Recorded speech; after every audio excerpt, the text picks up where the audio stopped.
अस्सलाम वालेकुम। अस्सलाम वालेकुम सर। वालेकुम अस्सलाम। कैसे हैं क्या सर हाल आप?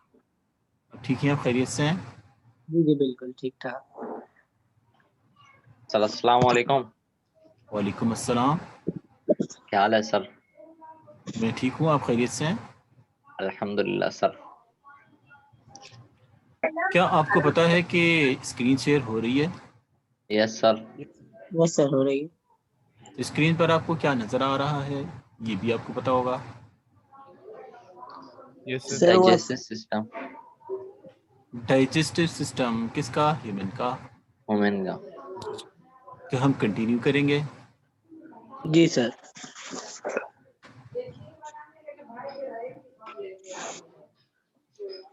तो दरअसल हमने कहाँ तक पढ़ लिया था, अगर आपको याद होगा पहले? स्टमक सर तक सर, स्टमक स्टमक है। पहुँच गए थे स्टमक तक। जिस स्टमक तक हम पहुँच गए थे, लेकिन जी, स्टमक जी। की हमने डाइजेशन नहीं पढ़ी थी। स्टमक में डाइजेशन क्या होती है? जैसे मैंने आपको स्टार्टिंग में बताया था कि एग्जाम में क्वेश्चन दो तरह से आते हैं, या तो डाइजेस्टिव सिस्टम आता है या डाइजेशन आता है। तो डाइजेस्टिव सिस्टम जो है माउथ से लेकर एनस तक बताना होता है, और अगर डाइजेशन आए तो हम स्मॉल इंटेस्टाइन पर ख़त्म कर देते हैं। और उसका रीज़न ये है कि स्मॉल इंटेस्टाइन के बाद डाइजेशन नहीं होता, कुछ और होता है, डाइजेशन नहीं होता। मैं आज जैसे मैंने आपको बताया था कि अगर हाय ये जो हम पढ़ रहे हैं ये फूड डाइजेशन है ह्यूमन की। अगर क्या आए तो हमें क्या लिखना होता है? तो दरअसल हमें अगर आए कि डाइजेशन जो है वो हमने असल में पढ़नी कौन सी है, उससे हमें पता चलेगा कि हमें किस पर फोकस करना चाहिए। सही है या नहीं? सही है सर। बिल्कुल सही है, बिल्कुल सही। तो हम डाइजेशन अगर पढ़ रहे हैं तो हमें बहुत सारी चीज़ें फिर स्ट्रक्चर वाइज बतानी नहीं होंगी। माउथ से लेकर एनस तक सब कुछ बताना होगा अगर डाइजेस्टिव सिस्टम आए तो जो स्टमक है हमारा, इसमें डाइजेशन क्या होती है ये भी हमें पता होनी चाहिए, वरना बात जो है वो अधूरी रह जाएगी। जैसे कि स्टमक का हमने स्ट्रक्चर पढ़ लिया कि ये लेफ्ट साइड पर होता है, ये राइट साइड पर नहीं होता, और इसके तीन पार्ट्स होते हैं। पहले एंटीरियर एंड को हम कहते हैं कार्डिक, दरमियानी को कहते हैं फंडस, और तीसरे को कहते हैं पाइलोरिक एंड। और इसके अंदर जो है वो दरअसल 4 लेयर्स होती हैं। आउटर लेयर को सिरोसा कहते हैं। ये जो दरअसल लेयर्स हैं इनके बारे में हम अपने प्रैक्टिकल में पढ़ेंगे। तो प्रैक्टिकल जो है वो तो अभी खैर हुए नहीं हैं, इसलिए आपको ये बात नहीं पता चली। जब ये प्रैक्टिकल होंगे तो बाकायदा प्रैक्टिकल में हम इसकी स्लाइड देखेंगे। ह्यूमन की तो नहीं, लेकिन मैमल की। जो हमारे पास मैमल है वो रैबिट होता है, या फिर हम माउस की स्लाइड्स देखते हैं। लेकिन चूंकि सारे मैमल्स होते हैं उसमें एक ही तरह से होता है, तो जैसे ह्यूमन में होता है वैसे बाकी सब में भी होता है। इसलिए हमें क्या काय की ज़रूरत नहीं पड़ती है, अलग से स्टडी करने की ज़रूरत नहीं पड़ती है। अगर हम पढ़ें ह्यूमन में जो है वो डाइजेस्टिव सिस्टम में क्या क्या डाइजेशन होगी, तो असल में इसमें ऐसा है कि गैस्ट्रिक ग्लैंड्स होते हैं। गैस्ट्रो का मतलब हमेशा स्टमक होता है। वो ग्लैंड जो स्टमक के होते हैं उसे हम गैस्ट्रिक ग्लैंड कहते हैं, और वो प्रॉब्लम्स जो स्टमक की होती हैं उनको हम गैस्ट्रिक प्रॉब्लम भी कहते हैं। तो इसमें जो है वो दरअसल कहते हैं कि ये फंडस रीजन में होते हैं, फंडस जो कि डूम शेप होता है। और ये दरअसल कहते हैं इसमें 3 टाइप के सेल्स हैं, 3 टाइप्स ऑफ सेल्स। एक को हम कहते हैं म्यूकस सेल जो कि म्यूकस बनाते हैं, दूसरे को कहते हैं ऑक्जेंटिक सेल, और तीसरे को कहते हैं zymogen. Mucous cell, oxyntic cell और जाइमोजन। म्यूकस सेल जो हैं वो फूड को लिब्रिकेट करते हैं म्यूकस बनाकर। जो एक्जेंटिक सेल हैं ये दरअसल एक एसिड बनाते हैं, और एसिड है HCl, यानी हाइड्रोक्लोरिक एसिड। और जो ज़ाइमोजन सेल्स हैं वो पेप्सिन बनाते हैं, पेप्सिन। पेप्सिन जो होता है कभी भी एक्टिव फॉर्म में नहीं बनता, वो एक इनएक्टिव फॉर्म में बनता है, और उसकी इनएक्टिव फॉर्म को हम पेप्सिनोजन कहते हैं। जैसे ये जो जन है ये आपने वर्ड ज़रूर सुना होगा, जैसे हम केमिस्ट्री में इस्तेमाल करते हैं हेलोजन। ये केमिस्ट्री में ये यस लफ्ज़ सर, इस्तेमाल होता है हेलोजन। तो दरअसल यस जब हम सर। जिन से मिलते हैं तब हम उनसे हेलो हेलो नहीं कहते, हेलोजन का कुछ और मतलब होता है। हेलो दरअसल हम कहते हैं सॉल्ट यानी नमक को, और जन का मतलब होता है प्रोड्यूसर। जी सर। ऐसे ऐसे एलिमेंट्स जो सॉल्ट बनाते हैं उन्हें हम कहते हैं सॉल्ट प्रोड्यूसर या सॉल्ट फॉर्मर। तो हेलोजन का मतलब होता है सॉल्ट बनाने वाले। इसलिए कि जो हेलोजन जो है उसके जो एलिमेंट हैं अगर आपने वो पढ़े हों तो वो है क्लोराइड, ब्रोमाइड, आयोडाइड। और ये क्लोराइड, ब्रोमाइड, आयोडाइड जो हैं इन सब से क्या बनता है, इन सब से सॉल्ट बनते हैं। तो चूंकि ये सॉल्ट। सॉल्ट प्रोड्यूसर हैं इसलिए इनको हेलोजन कहते हैं। और जो केमिकल पेप्सिन प्रोड्यूस करता है हम उसे पेप्सिनोजन कहते हैं। पेप्सिन क्या करता है? पेप्सिन प्रोटीन को डाइजेस्ट करता है। पेप्सिन एक एंजाइम है जो हमारे स्टमक में होता है, जो गैस्ट्रिक ग्लैंड बनाते हैं और वो प्रोटीन को डाइजेस्ट करता है। प्रोटीन क्या चीज़ होती है? तो ये चैप्टर बाबा 2 में प्रोटीन क्या होती है ये हम चैप्टर 2 में पढ़ते हैं कि what is protein, right? Yes sir. तो जो प्रोटीन होती है वो क्या चीज़ है? प्रोटीन दरअसल गोश्त वाली चीज़ें होती हैं, जैसे अंडा है, मुर्गी है, ये सारी की सारी प्रोटीन होती हैं। इस तरीके से बीफ यानी गाय का गोश्त, मटन बकरे का गोश्त या फिश, प्रॉन, ये सब के सब प्रोटीन्स हैं। तो ये प्रोटीन जो हैं वो हमारे स्टमक में जाकर डाइजेस्ट होती हैं एक एंजाइम से जिसका नाम है पेप्सिन। लेकिन ये पेप्सिन जो है वो इनएक्टिव फॉर्म में बनता है और इनएक्टिव फॉर्म का नाम होता है, आगे हम जन लगा दें तो बन जाता है पेप्सिनोजन। पेप्सिनोजन का मतलब है पेप्सिन प्रोड्यूस करने वाला, वो जो पेप्सिन प्रोड्यूस करेगा। तो दरअसल कहते हैं कि इसको एक्टिव करने के लिए क्या किया जाता है? इसको एक्टिव करने के लिए एक एंजाइम की ज़रूरत होती है और वो एंजाइम है HCl, जिसे हम पढ़ते हैं हाइड्रोक्लोरिक एसिड। हाइड्रोक्लोरिक एसिड उससे क्या होता है? उससे ये पेप्सिन एक्टिव हो जाता है। सवाल जो है एग्जाम में रीजनिंग के क्वेश्चन आते हैं और उन रीजनिंग के क्वेश्चन में पूछा जाता है कि ये जो पेप्सिन है ये इनएक्टिव फॉर्म में क्यों होता है, पहले से ही एक्टिव क्यों नहीं होता? उसकी वजह ये होती है कि हमारा जो स्टमक है वो किस चीज़ का बना होता है, तो वो प्लास्टिक या लोहे का नहीं बना होता, वो खुद भी प्रोटीन का बना होता है। अगर पेप्सिन एक्टिव फॉर्म में बनेगा तो ये प्रोटीन यानी स्टमक खुद डाइजेस्ट हो जाएगा। तो इसे डाइजेशन से बचाने के लिए कुदरत ने ये सिस्टम रखा है कि इसको एक्टिव फॉर्म में नहीं बनाते, इसको एक्टिव किया जाता है।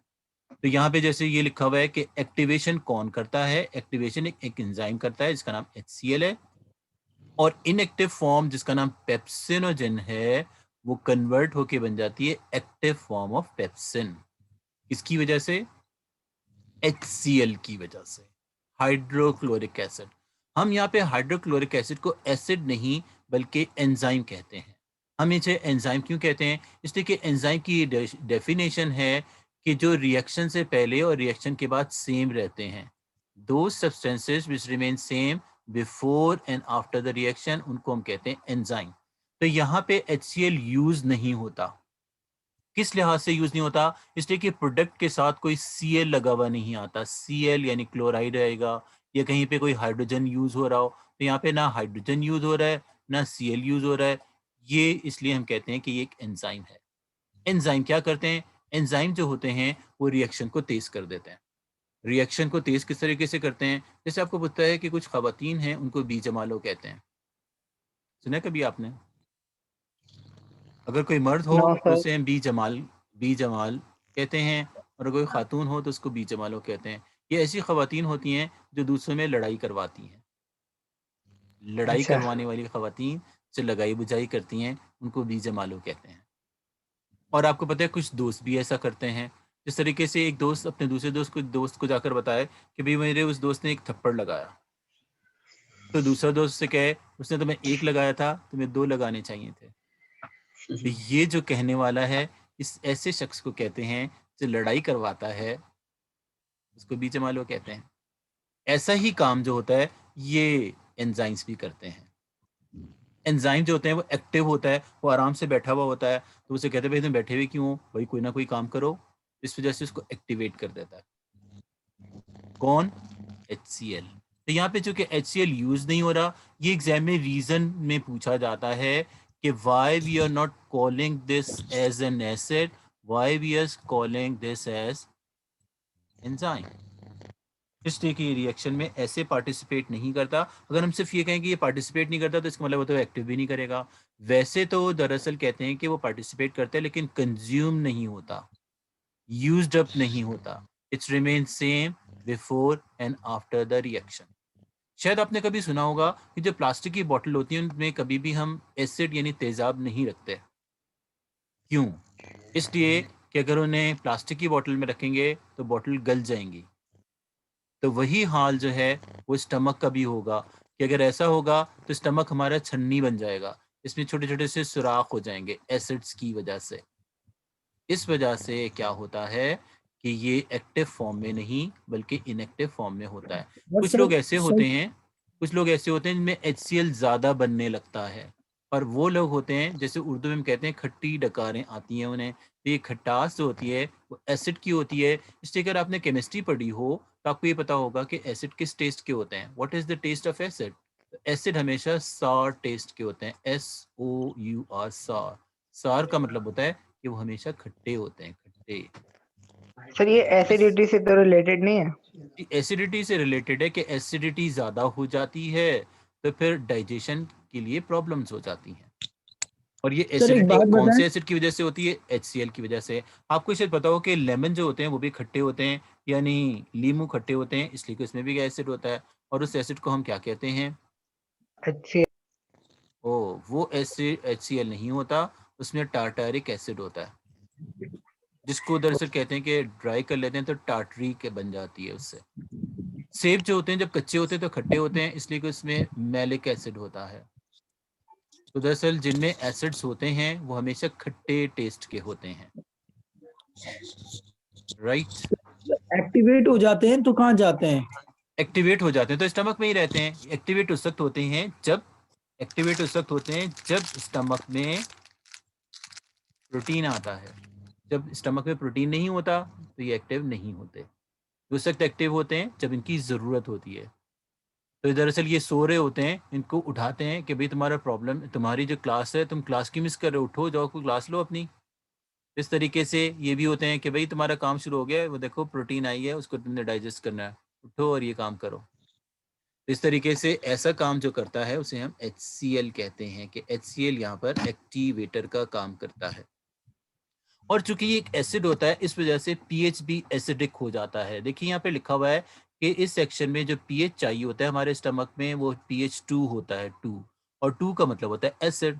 ये 2 का मतलब एसिड कैसे हो जाता है? शायद आपको पता हो कि जैसे एक थर्मामीटर होता है बिल्कुल ऐसा ही एक पीएच मीटर भी होता है, जिसके ऊपर नंबर लिखे हुए होते हैं 1 से लेकर 14 तक। इसको हम कहते हैं पीएच मीटर। और इसके अंदर एक दरमियान का नंबर होता है, वो होता है 7। 7 का मतलब होता है ना वो एसिड है ना वो बेस है, इसे हम कहते हैं न्यूट्रल है। जैसे अगर पानी हम एक ग्लास में रखें और ये पीएच मीटर लगाएं तो वो हमें पीएच देगा 7। 7 का मतलब है न्यूट्रल है, ना एसिड है ना बेस है। हम ऐसा करें उसी पानी में लीमू के चंद कतरे निचोड़ दें और उसके बाद उसको मिक्स करें, फिर पीएच लगा कर देखें तो अब वो जो है वो 1 से लेकर 6.9 तक की कोई वैल्यू शो करेगा। जितना ज़्यादा हाईली एसिडिक होगा उतना उसका नंबर कम होगा, जितनी एसिडिटी कम होती रहती है नंबर बढ़ता रहता है। देखिए यहाँ पे पीएच में ये होता है जब एसिड है इसके लिए जितना नंबर ज़्यादा होता है वो उतना कम एसिडिक होता है। जितना नंबर ज़्यादा होता है, जैसे हम कहेंगे कि 2 है और 5 है, कौन सा ज़्यादा एसिडिक है? तो 2 ज़्यादा एसिडिक है। या इस तरीके से 3 और 6 है, कौन सा ज़्यादा एसिडिक है? 3 ज़्यादा एसिडिक है। लेकिन बेस में उल्टा होता है कि 7 के बाद जो होता है 8, 9, 10, 11, 12, ये जैसे जैसे नंबर बढ़ते रहते हैं ऐसी इस तरह से इसकी बेसिसिटी बढ़ती रहती है कि वो स्ट्रॉन्ग होता रहता है। ये हम स्ट्रॉन्ग और वीक क्यों कहते हैं? दरअसल एसिड कोई चीज़ देता है जिसको कहते हैं H ion. Acids H ions देते हैं, तो जो भी H आयंस देते हैं वो एसिड कहलाते हैं। जैसे अगर HCl को पानी में डाल देंगे तो इससे भी H आयन और Cl आयन बन जाएगा। तो ऐसे जो हाइड्रोजन आयन प्रोड्यूस करते हैं उनको हम एसिड्स कहते हैं। और जो जितने ज़्यादा हाइड्रोजन प्रोड्यूस करता है वो उतना ही हाईली एसिडिक होता है। जैसे आपको पता है कि जो डाइल्यूट एसिड होते हैं उनको अगर हम ज़मीन पे गिराएं कुछ नहीं होगा, स्किन पे गिराएं कुछ नहीं होगा, लेकिन जो स्ट्रॉन्ग टाइप के होते हैं स्किन पे गिराएं स्किन जल जाती है फ़ौरन। तो इस वजह से हम कहते हैं कि वो कितना स्ट्रॉन्ग है, और ये उसके स्ट्रॉन्ग या स्ट्रेंथ पता चलती है कि उसमें कितने H आइंस हैं। जितने ज़्यादा होंगे, इसी वजह से pH को हम कहते हैं कि हाइड्रोजन आयन कंसंट्रेशन ही बताता है pH। तो कहने का मतलब ये है कि ये pH आपको MCQ के लिए याद रखना है, इसलिए कि एग्जाम में पूछा जाएगा कि स्टमक का pH कितना होता है, तो आपको पता होना चाहिए 2 होता है। फिर एग्जाम में रीजन के क्वेश्चंस होते हैं और पूछा जाता है कि स्टमक का pH 2 जो होता है वो क्या इंडिकेट करता है, और दूसरी बात ये है कि अगर वो एसिडिक है तो वो एसिडिक क्यों होता है। वाई स्टमक इज एसिडिक, ये क्वेश्चन होता है। ये जो रीजंस के क्वेश्चन होते हैं ये 2 मार्क्स के होते हैं। इसमें पूछा जाता है कि वाई स्टमक इज एसिडिक, तो इसके अंदर हमने क्या आंसर लिखना है। Stomach is acidic because of the presence of an acid, and that acid is HCl. Or because of this HCl, the pH of stomach is 2. इसका pH 2 होता है और 2 acidic होता है। 7 से जितने कम होते हैं वो सब एसिड होते हैं, 7 से जितने ज़्यादा होते हैं वो सब बेस होते हैं। बेस वो होते सर हैं ये जो OH नेगेटिव, केमिस्ट्री के लिहाज से जो OH नेगेटिव आइंस देते हैं उनको हम अल्कली कहते हैं या बेस कहते हैं। तो सर हमारी ये बात ये है कि हमें ये पता होना चाहिए कि स्टमक के लेफ्ट साइड पर होता है। इसके जो हैं वो 3 एंड 3 रीजन्स हैं इसमें। एक है कार्डियक, फंडस और पाइलोरिक। और जो फंडस रीजन है उसमें ग्लैंड्स होते हैं, इनको हम गैस्ट्रिक ग्लैंड्स कहते हैं। इन गैस्ट्रिक ग्लैंड्स में 3 टाइप के सेल्स हैं। एक को हम म्यूकस सेल्स कहते हैं जो म्यूकस बनाते हैं, दूसरे को हम ऑक्जेंटिक कहते हैं इसलिए कि वो HCl बनाते हैं, और तीसरे जाइमोजन सेल होते हैं जो पेप्सिनोजन बनाते हैं। और यहाँ पे देखें यही लिखा हुआ है कि ये इनएक्टिव होता है, पेप्सिन इनएक्टिव फॉर्म में बनता है, ताकि क्या रीजन है इसका, रीजन है to prevent self digestion. Prevent का मतलब होता है बचा जा सके, रोका जा सके सेल्फ डाइजेशन को। ऐसा ना हो कि स्टमक खुद ही डाइजेस्ट हो जाए, स्टमक खुद नहीं डाइजेस्ट हो जाए, इसलिए पेप्सिन को इनएक्टिव फॉर्म में बनाया जाता है। गैस्ट्रिक ग्लैंड इसको इनएक्टिव फॉर्म में बनाते हैं और फिर ये HCl की वजह से एक्टिव होता है। तो यहाँ पे लिखा हुआ है pH जो है वो दरअसल एसिडिक होता है, किसका, स्टमक का, और ये वेरी करता है 1.5 से 2.5। तो अगर हम एवरेज देखते हैं तो ये 2 pH होता है, 1.5 से 2.5 तक pH होता है किसका, स्टमक का। कहते हैं कि ये जो एंजाइम हैं ये हॉर्मोन्स की वजह से बनते हैं, और जो एंजाइम है उसका नाम भी गैस्ट्रिन है। देखिए हर जगह gastric gland, gastric juice, gastric enzyme, gastro का मतलब ही स्टमक होता है, और उस हार्मोन का नाम जो दरअसल एक्टिवेट करता है ताकि ताकि स्टमक जो है फौरन एंजाइम्स बनाए या गैस्ट्रिक जूस बनाए, वो हार्मोन का नाम है गैस्ट्रिन। और इसकी वजह से एक जूस बनता है स्टमक का जिसका नाम है गैस्ट्रिक जूस। और इसके अंदर सर कौन ये कौन जो से एंजाइम हैं, इसमें एंजाइम है पेप्सिन जो कन्वर्ट करता है प्रोटीन को। प्रोटीन की सिंपलर फॉर्म होती है पेप्टोन्स। ये आपने क्लास 9 में ही पढ़ा होगा कि फ्रॉग में भी ऐसा ही होता है, लेकिन अगर जिनको याद ना हो, ये असल में छोटी चेन्स होती हैं पॉलीपेप्टाइड की। शायद आपको पता हो कि प्रोटीन किस चीज़ का बना होता है, प्लास्टिक के या लोहे का नहीं, अमाइनो एसिड्स का बना होता है। अगर अमाइनो एसिड के लिए मैं एक लफ्ज़ इस्तेमाल करूँ तो अमाइनो एसिड आपस में एक बॉन्ड के ज़रिए एक दूसरे से ज्वाइन हो जाते हैं, और इस तरीके से एक चेन ऑफ अमाइनो एसिड को बन जाती है, और इस चेन ऑफ अमाइनो एसिड को हम कहते हैं पेप्टाइड चेन। हम इसे पेप्टाइड चेन इसलिए कहते हैं कि असल में अमाइनो एसिड के दरमियान जो बॉन्ड होता है, ये बॉन्ड है जो इन दोनों को ज्वाइन कर रहा है, जो लिंक है, इस बॉन्ड का नाम है पेप्टाइड बॉन्ड। कौन सा बॉन्ड, पेप्टाइड बॉन्ड। पॉली का मतलब होता है बहुत सारे पेप्टाइड। अगर देखें 2 अमाइनो एसिड के दरमियान एक बॉन्ड होगा तो इसे मोनोपेप्टाइड कहेंगे, और इस तरीके से 2 होंगे तो डाइपेप्टाइड कहेंगे, 3 होंगे ट्राइपेप्टाइड, बहुत सारे बॉन्ड होंगे तो कहेंगे पॉलीपेप्टाइड। तो हम दूसरे लफ्जों में ये कहते हैं कि chemically chemically proteins polypeptide chain होती हैं। किसकी पॉलीपेप्टाइड चेन होती हैं, अमाइनो एसिड्स की। जैसे हम दीवार की बात करते हैं कि दीवार का यूनिट जो है वो क्या है, तो दीवार का यूनिट है ब्रिक, ब्रिक यानी ईंटें। इसी तरीके से प्रोटीन का यूनिट क्या है, प्रोटीन का यूनिट अमाइनो एसिड्स है, और अमाइनो एसिड आपस में एक बॉन्ड के जरिए ज्वाइन होते हैं। ये हम चैप्टर 2 में पढ़ते हैं कि अमाइनो एसिड के दरमियान जो बॉन्ड होता है उसका नाम पेप्टाइड बॉन्ड है। ये दरअसल कहते हैं कि HCl का दो काम है। एक तो ये कि ये एक्टिवेट करता है पेप्सिन को, इसके अलावा भी इसका कोई काम है? यस, ये एंटीसेप्टिक के तौर पर काम करता है। ये एंटीसेप्टिक क्या होती हैं? ऐसी दवाइयाँ जो जरासीम को मार देती हैं, किल कर देती हैं, उनको हम एंटीसेप्टिक कहते हैं। एंटीसेप्टिक, जैसे ये बैक्टीरिया को किल कर देते हैं। कौन से बैक्टीरिया? वो बैक्टीरिया जो हमारे फूड के साथ आ जाते हैं। अगर फूड के साथ जो बैक्टीरिया आ जाते हैं उनको ये मार देते हैं तो फिर हम बीमार क्यों हो जाते हैं? ये डिपेंड करता है क्वांटिटी पर कि कितने बैक्टीरिया आ रहे हैं। जैसे कहते हैं कि एक बॉर्डर फोर्स है, एक तरफ 10,000 फोर्स है, एक तरफ 7,000 फोर्स है, कौन जीतेगा? 10,000. 10,000। तो इस तरीके से कहते हैं कि अगर बैक्टीरिया हमारे HCl से ज़्यादा हो जाएं तो फिर बैक्टीरिया जीत जाते हैं, यानी हम बीमार हो जाते हैं। लेकिन कुछ कम आए तो उनको कंट्रोल किया जाता है। इसी वजह से आपने सुना होगा जो कोरोना आजकल डिजीज़ है, जो वायरस की डिजीज़ है, अगर उसके वायरसेस पेट में चले जाएं तो कुछ नहीं होता, और उसकी वजह ये होती है कि ये पेप्सिन और HCl जो है उनको किल कर देता है। लेकिन अगर ये नोज़ वगैरह में चले जाएं तो वहाँ पर कोई ऐसा सिस्टम नहीं है, इस वजह से हम बीमार हो जाते हैं। HCl का क्या काम है? HCl जो है वो दरअसल HCl जो है हाइड्रोक्लोरिक एसिड, वो 3 इम्पॉर्टेंट फंक्शन स्टमक के परफॉर्म करता है। पहला, एसिडिटी चेंज करता है, यानी उसको एसिडिक मीडियम प्रोवाइड करता है। दूसरा जो मीडियम है वो 2 pH है, और ये एक्टिवेट करता है किसको? पेप्सिनोजन को, पेप्सिन में, और ये एंटीसेप्टिक के तौर पर इस्तेमाल होता है। ये फंक्शन है सारे किसके? HCl के। ये हमें फंक्शन, जैसे स्टूडेंट कहते हैं कि हमें याद करने की क्या ज़रूरत है?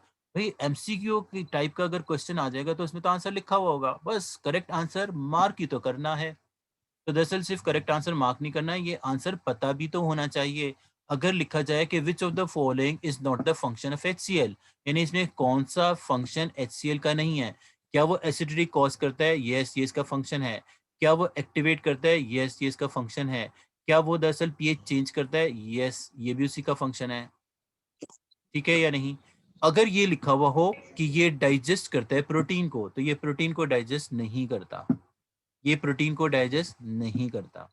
अगर ये लिखा हुआ हो कि HCl जो है is acts as an acid in stomach, HCl acts as a acid in stomach, तो HCl as a acid act नहीं करता, it acts as an enzyme. ये एंजाइम के तौर पर एक्ट करता है, एसिड के तौर पर एक्ट नहीं करता। सही या नहीं? तो गैस्ट्रिक जूस जो हैं उसके अंदर हैं, शायद आपको पता हो कि जो लफ्ज है ऑक्सीजन का मतलब क्या होता है? क्या आपको पता है ऑक्सीजन का क्या मतलब होता है? ऑक्सीजन, क्या आपको ऑक्सी का मतलब पता है? ऑक्सीजन, जन का मतलब मैंने अभी आपको बताया, एयर। जन ऑक्सी का मतलब मतलब तो मैंने एयर। अभी आपको बताया। जन का मतलब होता है प्रोड्यूसर, और ऑक्सी का Jen. मतलब होता है एसिड प्रोड्यूसर, एसिड, एसिड अच्छा। बनाने वाली, इसलिए हम इसे कहते हैं ऑक्सीजन। यहां पर भी देखें, बच्चे एग्जाम में भूल जाते हैं कि ऑक्जेंटिक सेल इसको बनाते हैं या जाइमोजन सेल बनाते हैं। तो ऑक्सी का मतलब ही एसिड होता है, तो ऑक्जेंटिक सेल एसिड बनाते हैं। कौन सा एसिड? HCl बनाते हैं। और जो जाइमोजन है वो पेप्सिनोजन बनाते हैं। लेकिन अब ये भी है कि देखिए आंसर लिखा हुआ हो कि which of the following cells form HCl in stomach, और लिखा हुआ यही नाम, mucous cell, oxyntic cell, zymogen cell. जब तक आपको करेक्ट आंसर पता नहीं होगा तो आप पिक कैसे करेंगे? क्या MCQ वैसे ही आ जाएंगे? MCQ पढ़े बगैर नहीं आएंगे, MCQ पढ़े बगैर नहीं आएंगे। ये जरूर होता है कि जो लॉन्ग क्वेश्चन होते हैं वो 6-6 पेज के याद करने होते हैं, तब आपको 6-6 पेज के याद नहीं, लेकिन शॉर्ट अकाउंट तो सारा ही याद करना पड़ेगा। यानी वो जो 6 पेज होते हैं वो छोटी छोटी चीजें होती हैं, आप उसे बड़ा कर दें तो वो बड़े हो जाएंगे। जैसे आपको पता है जो 6 मार्क्स का क्वेश्चन होता है, अगर आप उसको छोटा कर दें तो वो 2-2 मार्क्स के 3 क्वेश्चन भी बन जाएंगे। जैसे पार्ट बना दें ABC, A part, B part, C part, तीनों को मिलाएं तो 6 मार्क्स का क्वेश्चन बन जाएगा। एक ही बात है कि पार्ट्स को अलग अलग दें, पार्ट्स को मिला दें, याद तो फिर भी आपने करना ही है। सही है, याद करने का कोई शॉर्टकट नहीं है। आज तक चाइनीज जो हैं वो कोशिश करते रहे कि कोई डिप एंड ड्रिंक फार्मूला बना लिया जाए। डिप एंड ड्रिंक का मतलब होता है कि डिप करें एंड ड्रिंक करें एंड यू नो एवरीथिंग। तो अब तक ऐसा कोई फार्मूला इजाद नहीं हुआ है, तो या तो आप उसका वेट करें या एग्जाम की तैयारी करें। तो दरअसल इसमें तीसरी चीज क्या है? तो वो दरअसल है फिर रेनन। रेनिन क्या चीज होता है? रेनिन दरअसल हम में यानी बड़ों में नहीं, सिर्फ इन्फेंट में होता है। एक होता है एलिफेंट और एक होता है इन्फेंट। क्या बता सकते हैं इन्फेंट किसे कहते हैं? अगर आपको इन्फेंट का मतलब ना पता हो, सर इसका छोटे ये बच्चे वो को मतलब नहीं है जी। शेर ख्वार बच्चा, शेर कौन सा ख्वार ख्वार? बच्चा, शेर शेर ख्वार, शीर शीर शेर ख्वार, किसको कहते शीर हैं? ख्वार। छोटे बच्चे को शीर दूध दूध पीने जिसको वाले कहते को। हैं, जैसे ईद पे बनाया जाता है शीर खुरमा। शीर यानी दूध और खुरमा यानी छुआरे। शीर दूध को कहते हैं। तो यहाँ पे दरअसल कहते हैं जो बच्चे दूध पीते बच्चे होते हैं उनमें रेनिन बनता है, और रेनिन क्या करता है? मिल्क को डाइजेस्ट करता है जो दूध बच्चे पीते हैं, और उसको कर्ड में तब्दील कर देता है। कर्ड क्या होता है? दही बन जाता है। तो अगर एग्जाम में पूछा जाए कि अगर हम दूध पिएं तो जल्दी हजम होगा, या अगर हम दही इस्तेमाल करें तो जल्दी हजम होगा, तो आंसर है कि अगर हम कर्ड यूज़ करेंगे या दही इस्तेमाल करेंगे, ऑलरेडी डाइजेस्टेड होता है, थोड़ा बहुत डाइजेस्ट हो जाता है, पूरा नहीं होता। तो दरअसल कहते हैं कि ये करता क्या है, यानी ये दूध जो है वो दही में कैसे कन्वर्ट हो जाता है? असल में एक मिल्क में सॉल्युबल प्रोटीन होती है जिसका नाम कैसिनोजिन है। देखें यहाँ पर भी जिन का लफ्ज आया है, जिन। कैसिनोजिन प्रोटीन का नाम है। एग्जाम में आता है विच of the following is the name of protein. जैसे हीमोग्लोबिन में ग्लोबिन प्रोटीन है, अंडे की सफेदी एल्बुमिन प्रोटीन है, इस तरीके से ब्लड क्लॉट करने वाली प्रोटीन फिब्रिन प्रोटीन है, और कैसिनोजिन भी प्रोटीन का नाम है। इसका नाम कैसिनोजिन इसलिए कि ये कैसीन बनाएगी। तो रेनिन क्या करता है? मिल्क की प्रोटीन को जो सॉल्युबल होती है उसको इनसॉल्युबल बना देता है, और इनसॉल्युबल प्रोटीन का नाम है कैसीन। एग्जाम में एमसीक्यू में पूछा जाता है विच of the following soluble protein. तो सॉल्युबल प्रोटीन का नाम है, सॉल्युबल उसे कहते हैं जो डिसॉल्व हो जाती है। जैसे आपको दूध को देखें, अगर आप दूध दूध को अगर आप कपड़े से छाने तो उसमें सारी चीज़ें छन जाएंगी, यानी कोई चीज़ बाकी नहीं रहेगी। लेकिन अगर आप दही को एक कपड़े से छाने तो उसका पानी अलग हो जाएगा, और वो जो वाइट वाइट सारा पार्ट है वो अलग हो जाएगा। ये जो दही है जिसमें पानी निकाल दिया जाए तो जो कुछ बाकी बचा वो दरअसल कैसीन है। क्या है? कैसीन। हम क्यों कहते हैं ये इनसॉल्युबल है? अब ये इनसॉल्युबल इसलिए कि इसमें से पानी अलग और प्रोटीन अलग हो गई है। सही है या नहीं? इस कैसीन का नाम आपने इसे इस्तेमाल भी किया होगा। इसको इंग्लिश में चीज कहते हैं, चीज। जैसे मैंने एक स्टूडेंट से पूछा चीज क्या होता है, कहते हैं बच्चे से कहते हैं ना भाई चीज लेने जा रहे हैं, तो ये वो चीज नहीं है, ये पनीर है, पनीर। तो पनीर जो है उसका केमिकल नाम कैसीन है, जो एक इनसॉल्युबल प्रोटीन है। इसलिए कि शायद आपको पता है दूध में जब प्रोटीन होती है वो मिक्स होती है, इसलिए हम इसे कहते हैं सॉल्युबल। लेकिन जब दही होता है तो पानी अलग प्रोटीन अलग हो जाती है, यानी इसको हम कहते हैं कि वो प्रेसिपिटेट बन जाते हैं। प्रेसिपिटेट उन चीज़ों को कहते हैं जो नीचे जाकर सेटल डाउन हो जाएं। तो ये कर्ड बनाने का काम कौन करता है? रेनिन। लेकिन दूध तो बड़े भी पीते हैं या नहीं? दूध बड़े भी पीते हैं। तो जब दूध बड़े पीते हैं तो कौन जी, डाइजेस्ट जिससे करता है? कर्ड तो ये कैसे काम बनता है सर जी? पेप्सिन करता है, बड़ों में ये काम पेप्सिन करता है। सर और जी,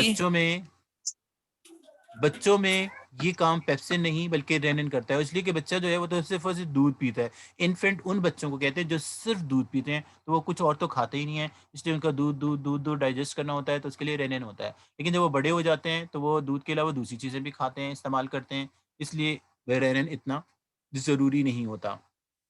ये काम जो है मजबूरन पेप्सिन को करना पड़ता है। कहते हैं मेरा काम तो नहीं है लेकिन चलो मैं कर देता हूँ, कोई बात नहीं, भी क्या याद करोगे। और ये दरअसल कहते हैं कि एक आयन होता है जो मिल्क में बहुत ज़्यादा होता है, उसका नाम होता है कैल्शियम आयन, Ca++ आयन। तो दरअसल कहते हैं ये सारा रिएक्शन कैल्शियम आयंस के प्रेजेंस में होता है। हमने ये पढ़ा कि दरअसल स्टमक में गैस्ट्रिक ग्लैंड्स होते हैं, वो गैस्ट्रिक जूस बनाते हैं जिसमें 3 टाइप के सेल्स होते हैं। एक को हम कहते हैं म्यूकस सेल, दूसरे को कहते हैं ऑक्जेंटिव सेल, तीसरे को कहते हैं जाइमोजन सेल।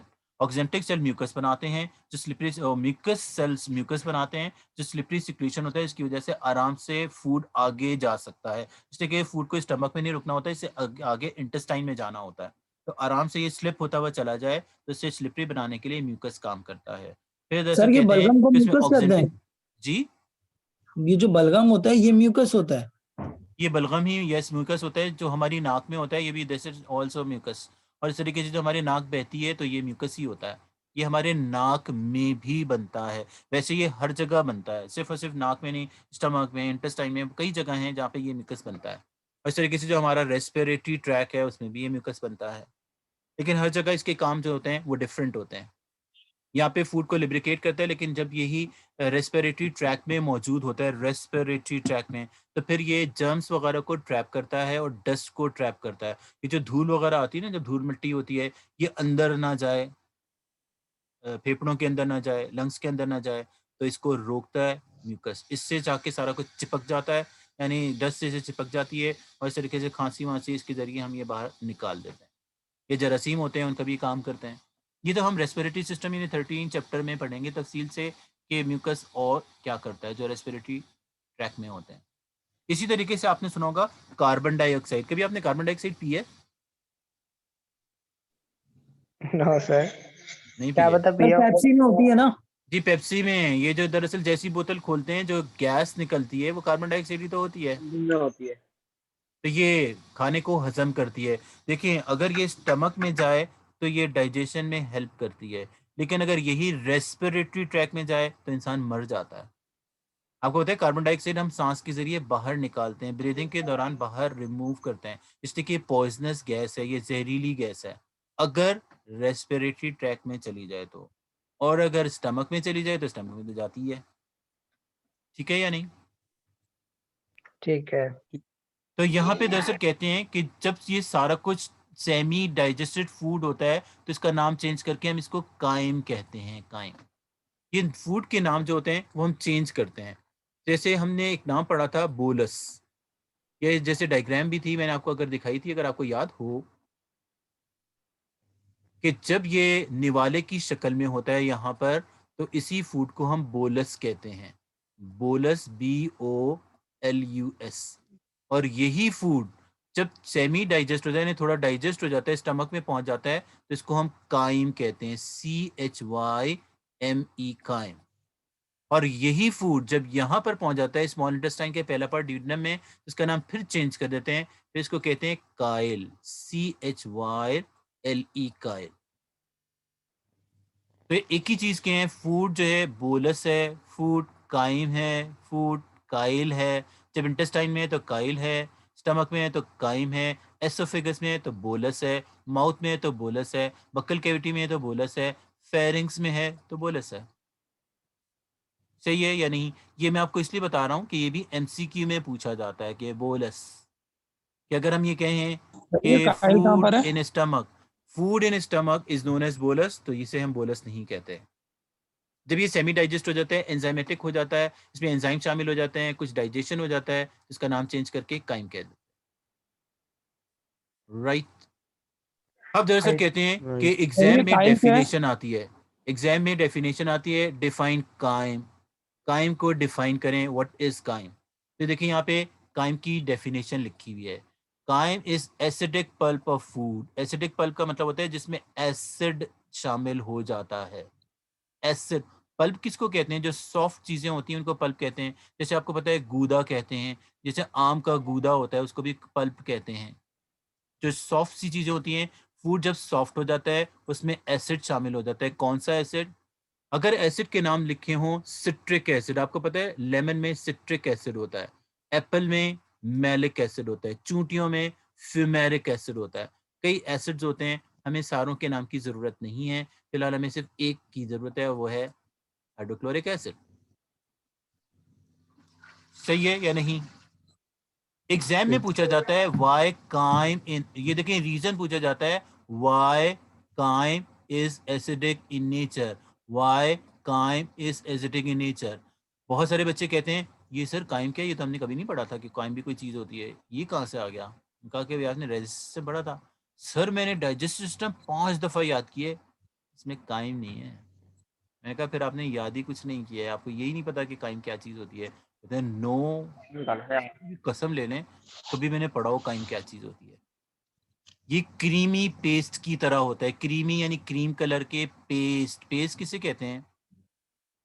जैसे टूथपेस्ट होता है, जो सॉफ्ट चीज़ें होती हैं, ये क्रीम कलर का होता है, इसको हम काइम कहते हैं, और ये एसिडिक पल्प होता है। देखिए एमसीक्यू में ये पूछा जाता है, क्या क्या काइम क्रीमी होता है? यस। क्या पेस्ट लाइक होता है? यस। क्या एसिडिक पल्प है? यस। इसके अलावा कोई चीज़ है तो नो। इसके अलावा कोई चीज़ है तो नो। फिर आगे क्या होता है? फिर ये ट्रांसपोर्ट हो जाता है। ट्रांसपोर्ट का मतलब होता है आगे सफ़र करता है। कि दरअसल कहते हैं इसकी जो स्मॉल क्वांटिटी है, किसकी? काइम की स्मॉल क्वांटिटी, ये पास हो जाती है स्मॉल इंटेस्टाइन के सबसे पहले पार्ट में, जिसका नाम है ड्यूडेनम। कब ये जाती है?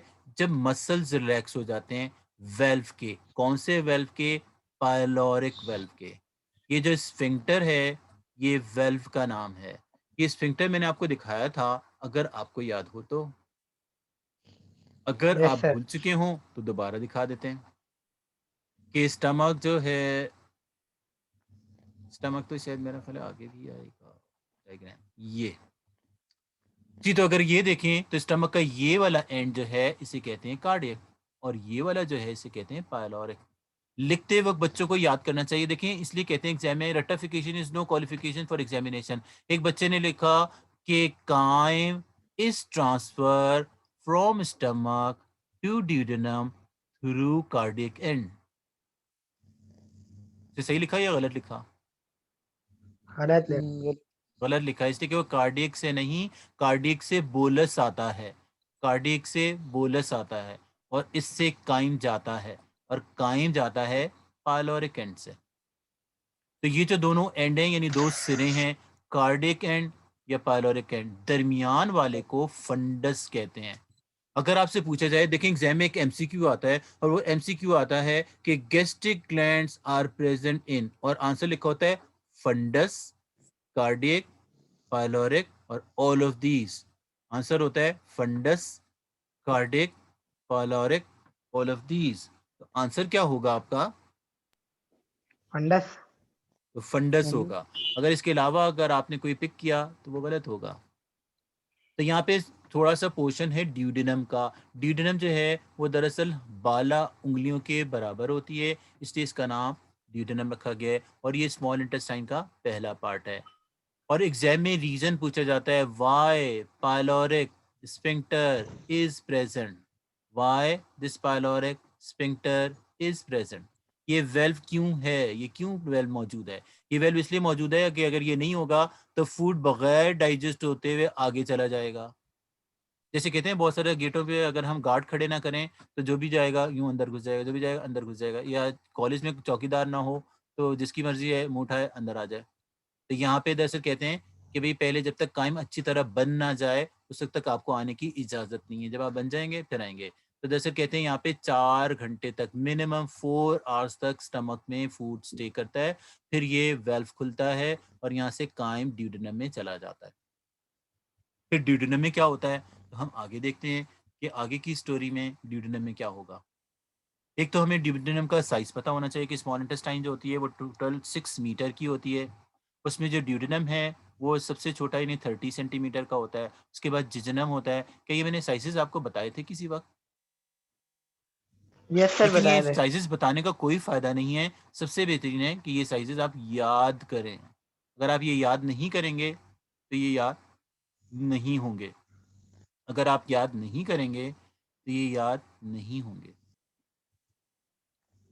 तो अगर हम स्टोरी पढ़ें इंटेस्टाइन के मुतालिक कि अब जो है फूड हमने यहाँ से स्टार्ट किया था कि माउथ से फूड आता है कहाँ पर, तो माउथ से जो है फिर आता है एसोफेगस, फिर एसोफेगस से स्टमक में, स्टमक में वो काइम बन जाता है, फिर वो दरअसल ड्यूडेनम में पहुँचता है। फिर ड्यूडेनम के बाद उसके साथ क्या हालात होते हैं, अच्छे होते हैं बुरे होते हैं,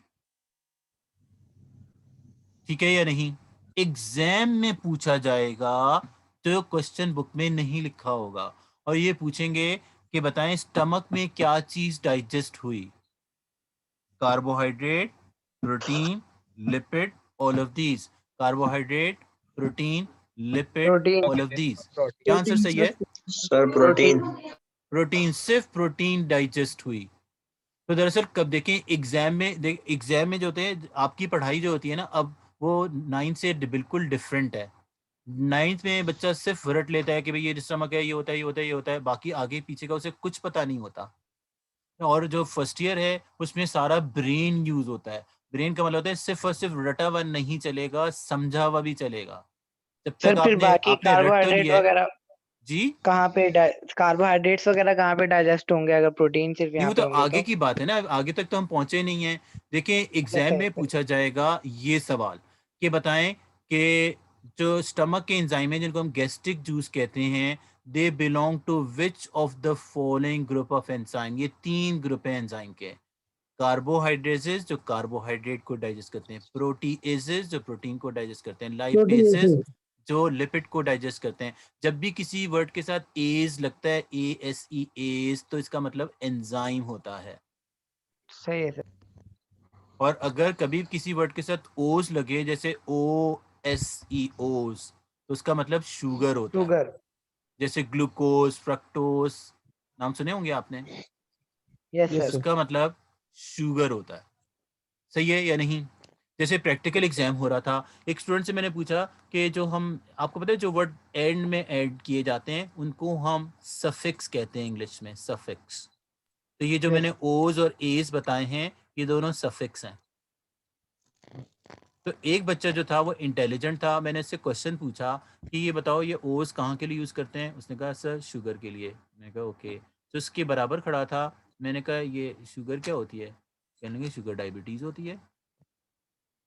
मैंने कहा डायबिटीज़ क्या है? कहने डिजीज़ का नाम है। मैंने कहा ये जो अभी ये बता रहा था ये डिजीज़ का नाम बता रहा था। कहने लगा सर हाँ इसने कहा तो यही है, आपने इसको कुछ नहीं कहा, तो इसका मतलब सही बात है, ये तो डिजीज़ का ही नाम बता रहा था, शुगर। तो मैं डिजीज़ का नाम नहीं बता रहा, डायबिटीज़, शुगर, बल्कि कार्बोहाइड्रेट्स होते हैं, शुगर्स। सही या यस नहीं? बिल्कुल सही। कहने का मतलब ये है कि बच्चा सिर्फ और सिर्फ पढ़ ले, उसको कुछ नहीं आएगा। इस तरीके से आपको पता है कि जैसे कंप्यूटर में विंडोज होती है ना, विंडो, ये सारी विंडो आपको ओपन करनी है। जब तक सारी ओपन नहीं करेंगे आपको नहीं आएगा। और इस तरीके से एक फिल्टर लगाया गया है जिसको एप्टीट्यूड टेस्ट कहते हैं। एप्टीट्यूड टेस्ट क्या होता है? यही तो चीजें होती हैं कि भाई आपने इसको समझा हुआ है या सिर्फ रटा हुआ है। ठीक है या नहीं? सही क्लास है। 3 का एक सही। बच्चा था, मैंने उससे ये पूछा कि जो पहला कलमा है उसका नाम बताओ ज़रा। कहने लगे हैं कलमे का नाम तो नहीं होता कोई, कलमा तो कलमा ही होता है। तो मैंने उससे कहा कि अच्छा सुनाओ कलमा। कहने लगा पहला कलमा तैयब। मैंने कहा ये तुमने क्या कहा है? कहने लगे पहला कलमा तैयब। मैंने कहा ये तैयब क्या है? कहने लगे पता नहीं। कहने लगे यही तो नाम है, तुम खुद कह रहे हो पहला कलमा तैयब, तुम्हें तैयब का मतलब पता है? कहने किसी की कसम ले लें आज तक कभी किसी ने बताया हो तैयब का मतलब। मैंने कहा दोबारा सुनाओ। कहने लगा पहला कलमा तैयब, तैयब माने पाक। मैंने कहा ये तैयब माने, तुम खुद तो कह रहे तैयब का मतलब पाक होता है। कहने अच्छा इसका मतलब पाक होता है। मैंने कहा तुम खुद कह रहे हो ये बात कि तैयब माने पाक, यानी तैयब का मतलब पाक है। तो इसको कहते हैं रटाफिकेशन नो क्वालिफिकेशन फॉर एग्जामिनेशन। वो बच्चे को रटा हुआ तो है लेकिन समझा ही नहीं है उसने। सही बात है या नहीं? जैसे एक सही है स्टूडेंट सर। से सही। मैंने पूछा क्लास 9 के कि पाकिस्तानी पर्सन को सब्ज हिलारी क्यों सही कहते हैं? बात। कहते हैं उसको हिलाते हैं इसलिए हिलाली कहते हैं। क्या उसे हिलाते हैं इसलिए हिलाली कहते हैं? नो। ओके।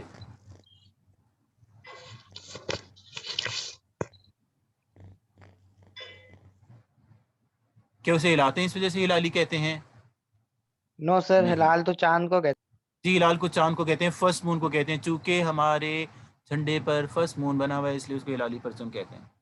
तो अगर किसी ने रटा हुआ हो कि भाई पर्सन, भाई नाम है सर। एक स्टूडेंट से मैंने कहा कि हिलाली क्यों कहते हैं? कहते हैं बस सर नाम रखा हुआ है, बस नाम तो क्या है, बस ऐसे ही रखते हैं नाम। तो ये सारी बातें पता होनी चाहिए। जैसे ये क्यों है, ये नाम क्यों है, वो एसिडिक क्यों है, और वहाँ पे कितनी देर स्टे करता है, राइट साइड पर होता है, लेफ्ट साइड पर होता है। ये जब तक आपको सारी बातें याद नहीं होंगी उस तक आप डॉक्टर नहीं बन सकते।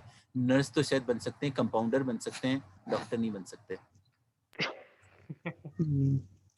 अब हम आगे आते हैं सेकेंड पार्ट पर। वो और स्टमक के बाद यानी स्मॉल इंटेस्टाइन का पहला पार्ट ड्यूडेनम। ये ड्यूडेनम में फिर फूड के साथ क्या होगा, और मैंने आपको ये पहले ही बता दिया कि जब ये फूड इंटेस्टाइन में पहुंचेगा तो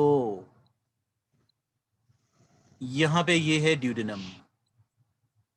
इसका वास्ता 3 चीज़ों में पड़ेगा। एक तो ये ड्यूडेनम अपने एंजाइम बनाता है, जैसे यहाँ पे स्टमक में बनते हैं उसे हम कहते हैं गैस्ट्रिक ग्लैंड, इस तरह यहाँ पे इसको इंटेस्टिनल ग्लैंड या ड्यूडेनल ग्लैंड कहते हैं। इंटेस्टाइन की वजह से इंटेस्टिनल ग्लैंड और ड्यूडेनम की वजह से ड्यूडेनल ग्लैंड। लेकिन इसके अलावा देखें लिवर से भी एक यहाँ पे सिक्रीशन आएगी, इस जूस को बाइल जूस कहते हैं। और देखें पेनक्रियास से भी एक सिक्रीशन आएगी, इसको पेनक्रियाटिक जूस कहते हैं। यानी पेनक्रियास और लिवर और ड्यूडेनम तीनों मिलकर यहाँ पर डाइजेशन करेंगे। तो दरअसल पेनक्रियास से देखें आपको ये ग्रीन कलर की बना हुआ है, इससे बाकायदा एंजाइम आए। और देखें ये लिवर से आ रहा है बाइल जूस। लिवर जो है जो बनाते हैं वो बाइल जूस होता है और बाइल जूस में स्टोर होता है जिसको हम कहते हैं गॉल ब्लैडर। गॉल ब्लैडर को उर्दू में पित्ता कहते हैं। अगर उर्दू में लिखा जाए और जेर ना लगाएं तो ये पत्ता लगता है, तो दरअसल पित्ता होता है। ठीक है या नहीं? तो यहाँ पे 3 जूसेस का इसको सामना होगा। लिवर के बाइल जूस, शायद आपको पता हो ये फ्रॉग में भी ऐसे ही होता है कि जो लिवर का एक डक्ट होती है, ये ट्यूब होती है, इसको कहते हैं हेपेटिक डक्ट। और पेनक्रियास से जो ये ग्रीन कलर की आ रही है इसको कहते हैं पेनक्रियाटिक डक्ट। ये दोनों मिलकर बनाती हैं कॉमन बाइल डक्ट या हेपेटो पेनक्रियाटिक डक्ट। ये क्लास 9 में भी लिखा हुआ था। असल में फर्स्ट ईयर में उस बच्चे को डाइजेस्टिव सिस्टम में मुश्किल होती है जिसको 9th याद नहीं होती। जिसको 9th याद होती है उसके लिए आसानी होती है, इसलिए कि उसको कम याद करना पड़ता है। जिसको 9th याद नहीं होती उसको 9th भी याद करनी पड़ती है। ठीक है या नहीं? क्या ऐसा होता है? सही। तो इसमें Yes, sir. कौन कौन से एंजाइम हैं तो वो हमने याद करने हैं कि भाई इसमें कौन से एंजाइम हैं।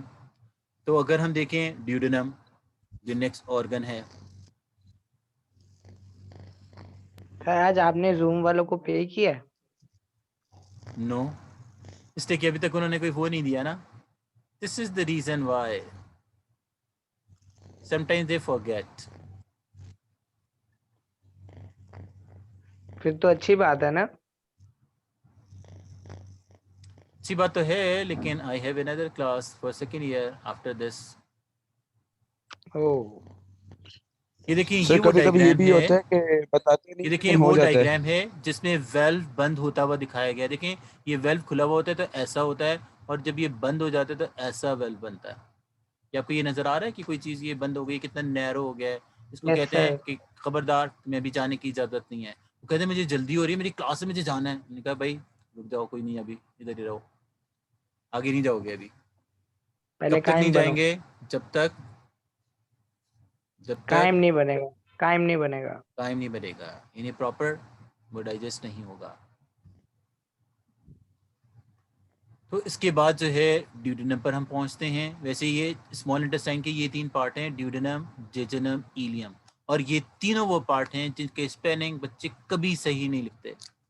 ये तीनों वो स्पेलिंग हैं जिनके स्पेलिंग बच्चे कभी सही नहीं लिखते। आपको पता है वो जो टीचर्स होते हैं जो कई अरसे से चेक कर रहे होते हैं, उन्हें पता होता है कि स्टूडेंट ने किन चीज़ों में मिस्टेक करनी है।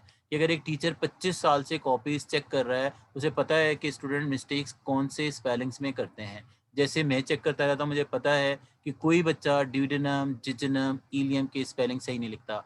वो देखें जैसे यहाँ पे लिखा हुआ नज़र आ रहा है कि ये डबल एल है, बच्चा कहता है सर ये डबल एल होता है। अरे भाई ये डबल एल नहीं है, ये ILEUM है, इलियम। और ये जैजूनम होता है, जैजू यानी JAG और ANUM। चूंकि हम इसे जैजूनम कहते हैं तो इसमें यू की चूंकि आवाज़ ही नहीं आ रही होती तो बच्चा लिखता है जैज और नम, JAG जैज और नम। कहते हैं सर ये जैजनम तो है, ये जैजूनम है, जैजूनम, ये यू भी आता है इसमें। और ड्यूडेनम होता है, तो ड्यूडेनम जो है बच्चे ड्यू कहते हैं, अच्छा ड्यूडेनम है तो ड्यू तो DUE होता है। तो ये लिख रहे होते हैं ड्यूडेनम के स्पेलिंग। सही लिख रहे होते हैं या नहीं? तो ये गलत ही लिख रहे होते हैं। तो ये स्पेलिंग का ख्याल रखना चाहिए, इसलिए कि आपको पता है अगर आपने ये लिखे तीनों गलत तो 0.2 इसके कटे, 0.2 इसके कटे, 0.2 इसके कटे, कितने कट गए? 0.6 तो गए। कितने कटे? 0.6 गए। फिर तौसीफ शाह कुछ कह रहे हैं या नहीं? HCL यादा पता नहीं क्या लिखा है। तो कम से कम इंग्लिश तो ऐसी लिखा करें so that I can understand. और डोंट प्ले हेयर, यहाँ पे आपको खेलने की ज़रूरत नहीं है। ठीक या नहीं? ठीक। आगे अगर हम चलें तो फिर हमें पता चलेगा कि ड्यूडेनम में क्या होगा। जैसे मैंने आपको बता दिया था कि ड्यूडेनम के साइज को छोटे बड़े बहुत ज़्यादा छोटा नहीं होता, बहुत ही बड़ा होता है। देखिए यहाँ पे देखिए ड्यूडेनम इतना सा है जो यहाँ से लेके यहाँ तक येलो बनाया है, फिर उसके बाद ये जो है ये पर्पल बना दिया है, ये सारा जिजनम है, और उसके बाद ये सारा पिंक बना दिया है, ये सब के सब हीलियम है। जफर अब्बास कुछ कह रहे हैं क्या? हाय कह रहे हैं सबको, hi to everyone. Oh my god. आगे चलें तो ये मैंने आपको जो है बताए थे, अगर आपको याद हो कि ड्यूडेनम 30 सेंटीमीटर का, एसोफेगस 25 सेंटीमीटर का, जिजनम 2.4 मीटर का। ये असल में अलग लिखने से ये होता है कि एक चीज़ें याद हो जाती हैं, बजाय कि डिस्क्रिप्शन के साथ आप कोई चीज़ याद कर रहे हो तो आमतौर पे याद नहीं रहते, इसलिए कंपैरिजन नहीं होता। पूरी स्मॉल इंटेस्टाइन 6 मीटर की होती है। वैसे अगर आपको पता है 2.5, अगर आपको मैथ्स आता तो 2.5 और 3.6 दोनों मिलाकर ही 6 मीटर हो जाता है, बाकी ये 30 सेंटीमीटर और आगे है। हालांकि एग्जैक्टली जो है वो ये 6 मीटर से बड़ा होता है, लेकिन हमारी बुक में चूंकि 6 मीटर लिखा है इसलिए आपको 6 मीटर ही लिखना है। जैसे मैथ्स, आपका जो सिंपल मैथ्स है वो ये बता रहा है कि this is not 6 metre, this is more than 6 metre. ठीक है या नहीं? और लार्ज इंटेस्टाइन जो है वो 1.5 मीटर की होती है। एक एवरेज इंसान जो है वो 5 मीटर का 2 मीटर का होता है। एक एवरेज इंसान 2 मीटर का होता है। ये बात आपको पता है? अगर आपको ये ना भी पता हो तो अब तो पता चल गई होगी। सर हाइट की बात कर रहे हैं आप? हाँ, सर हाइट की। जैसे बुक में ना एक चीज दो चीजें और हैं जो गलत लिखी हुई थी, मतलब उनको कैलकुलेट करो तो उतनी नहीं बन रही थी, लेकिन उससे ज्यादा बन रही थी। जी, लेकिन आपको पता है कि ये दरअसल जो है जो कुछ बुक में लिखा है that is the final, that is the final. जो एप्टीट्यूड टेस्ट होते हैं उस तक के लिए भी यही फाइनल है। क्या है? ये यही देखिए फॉलो करना है। आपकी आसानी के लिए, याद करने के लिए, देखिए याद करने का तरीका जो टेक्स्ट वाला तरीका होता है वो बिल्कुल सही नहीं होता, इसलिए कि उससे याद ही नहीं होता, बहुत सी चीज़ें बीच में मिक्सअप हो जाती हैं। देखिए स्टमक की पूरी स्टोरी जो है वो मैंने यहाँ पर डाइजेशन की लिखी है। ये स्टोरी ये है कि स्टमक जो होता है उसमें गैस्ट्रिक ग्लैंड होते हैं जो गैस्ट्रिक जूस बनाते हैं, और इसका पीएच 1.5 से 2.5 होता है, एवरेज 2 होता है। इसमें जो एंजाइम है, एंजाइम जिस पर एक्ट करता है उसको उसका सबस्ट्रेट कहते हैं, और एक्ट करने से जो कुछ बनता है उसको प्रोडक्ट कहते हैं।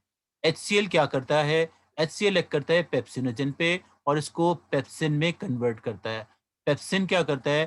प्रोटीन को डाइजेस्ट करके सिंपल फॉर्म यानी पेप्टोन्स बनाता है। रेनिन क्या करता है? कैसिनोजन को कैसीन में तब्दील करता है। ये वो इम्पोर्टेंट हैं रिएक्शंस जो डाइजेशन ऑफ स्टमक के लिए इम्पोर्टेंट हैं। अगर इनमें से कोई चीज़ ना लिखें और 2 मार्क्स का क्वेश्चन आए तो आपको बहुत खूबसूरत सा 0 मिलेगा। इसलिए कि हमने डाइजेशन के रेफरेंस से तो यही बात करनी है। ठीक है या नहीं? अच्छा सर, ये सारे आपके नोट्स से दिखा रहे हैं जो आप दिखा रहे हैं, पैराग्राफ्स जो हैं, ये जो मैं या सारा कुछ दिखा रहा हूँ ये मैंने नोट्स बनाए हैं, और इसीलिए बनाए हैं कि मैंने ये फील किया। जैसे एक बच्चा मुझे कह रहा था आप तो अपने नोट्स की तारीफ करते हैं। मैंने कहा देखिए हर शख्स अपने नोट्स की तारीफ करता है।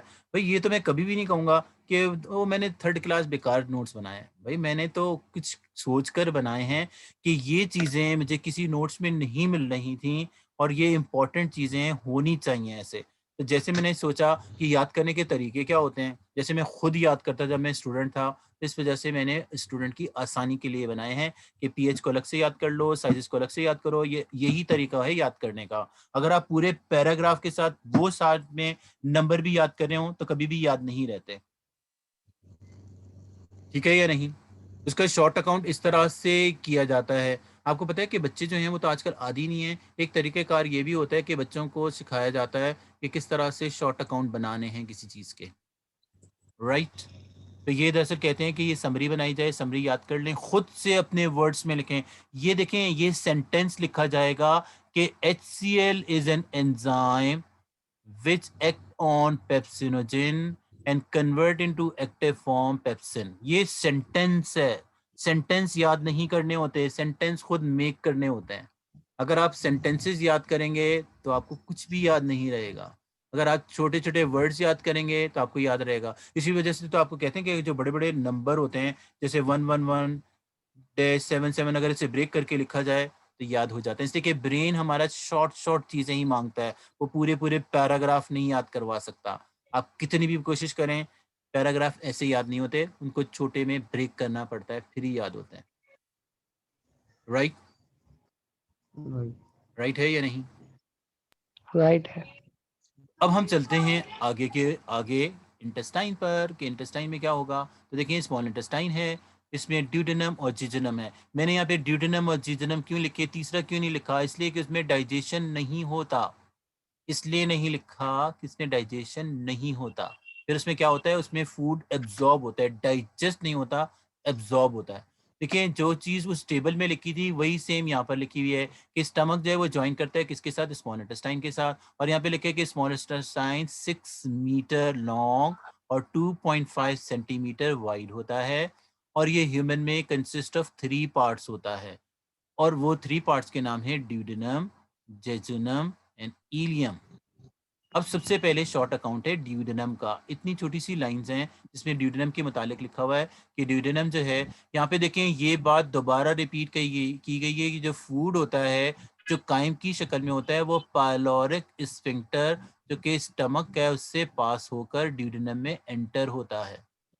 और सबसे पहले जब ये स्मॉल इंटेस्टाइन में आता है तो 30 सेंटीमीटर के पार्ट में आता है, और ये 30 सेंटीमीटर की जो ट्यूब है ये यू शेप ट्यूब है।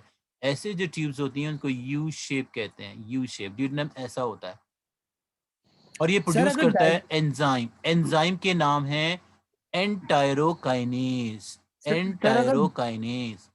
क्या मैंने आपको बताया था कि एक अमीबा है उसको एंट अमीबा कहते हैं। एंट का क्या मतलब होता है, एंट? क्या आपने जो है वो डाइजेस्टिव सिस्टम वाली चैप्टर 7 वाली क्लास अटेंड की थी? Yes sir. तो मैंने बताया था कि एक अमीबा होता है outside उसका नाम एंट अमीबा है। एंट का मतलब वहां पे बताया था। outside असल में outside the देखिए cell. मैंने मतलब इसलिए बताए थे ताकि आप याद ना करें। जब तक आप याद नहीं करेंगे जब तक याद नहीं रहेंगे। टेस्ट किसी चीज़ का हो या नहीं हो, टेस्ट चीज़ें याद साथ साथ नहीं करेंगे, ये कभी याद नहीं होंगी, ये पाइलअप हो जाएंगी, बहुत ज़्यादा हो जाएंगी।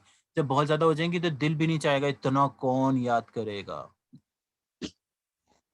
सही है या नहीं? छोटी छोटी चीज़ें साथ साथ अगर याद करेंगे तो याद रहेंगी, और रिपीट होना बहुत ज़रूरी है। जब तक आप रिव्यू नहीं करेंगे, रिवाइज नहीं करेंगे, याद कभी भी नहीं रहेंगी। क्या ये साइजेस आपने एक दफ़ा याद कर ली तो याद हो जाएंगे? नहीं, आपको 2-3 दफ़ा रिवाइज करने पड़ेंगे। सही है या नहीं? और ये एक हार्मोन की वजह से बनता है, और हार्मोन का नाम सिक्रेटिन है, सिक्रेटिन। अभी मैंने देखिए गैस्ट्रिक ग्लैंड के बारे में बताया था कि वो भी एक हार्मोन की वजह से बनता है। गैस्ट्रिक ग्लैंड गैस्ट्रिक जूस बनाता है, और वो भी एक हार्मोन की वजह से बनता है। नाम है क्या है हार्मोन का? गैस्ट्रिन। और ड्यूडेनम का जूस बनता है एक और हार्मोन की वजह से, उसका नाम है सिक्रेटिन। सिक्रेटिन।